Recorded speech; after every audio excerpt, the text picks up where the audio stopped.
Hey everybody, we have Poison Prevention Month story time. I'm going to be telling you about when I was adopting Merlot in 2012. It took me about 2 months to adopt him, as the Husky Camp Rescue in California had some bad experiences in the past.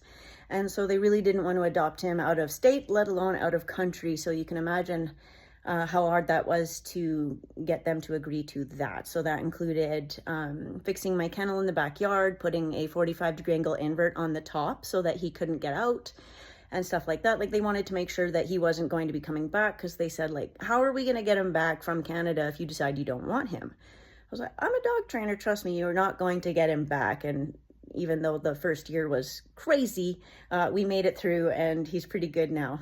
So anyways, it was about a week-long trip where we went to Hesperia, California, a friend of mine and I. 25 hours there, 25 hours back. We picked up Merlot and we're on our way back through Fernie and picked up some food. I'm so used to Miko and Sabi, who never took food, even if it was on a plate on the coffee table and you'd walk out. So we leave the truck, come back, Merlot has eaten all of the onion rings. I'm like 22 at the time. I have no idea how poisonous or not poisonous these things are. I just know dogs aren't supposed to have them.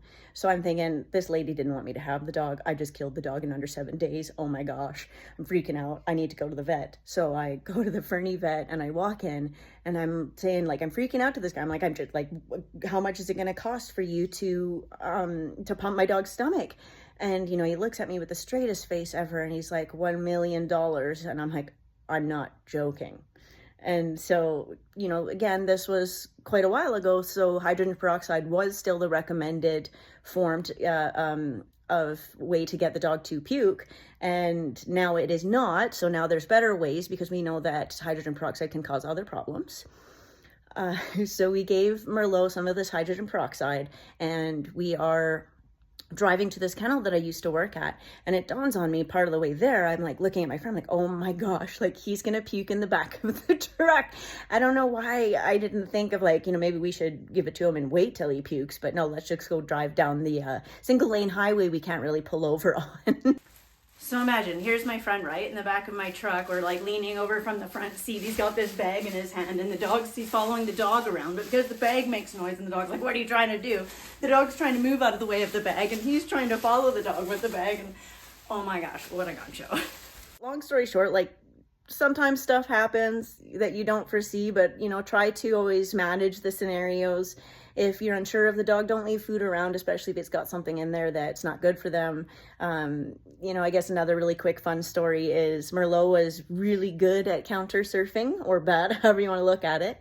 And so I got really good at managing myself. And so if I was leaving the kitchen for any reason and I couldn't manage, like, you know, him and watching him, I would, you know, I'd be cutting cheese, I'm gonna eat some cheese, and I gotta go do something, so I'd put the cheese in the cupboard, or I'd put my food in the microwave, and then lo and behold, I'd come back, totally forget about the cheese in the cupboard or the food in the microwave. And then my partner at the time was like, so why is there dried cheese in the cupboard? And I was like, well, because then that way Merlot doesn't get it. So, you know, for me, management's always better, even if I don't get the cheese, as long as he doesn't get those bad behaviors of counter surfing, because so much worse can happen than just drying out a couple pieces of cheese, right? But that's my fun story for Poison Prevention Month. If you have any, then, you know, post your story below. We'd love to hear.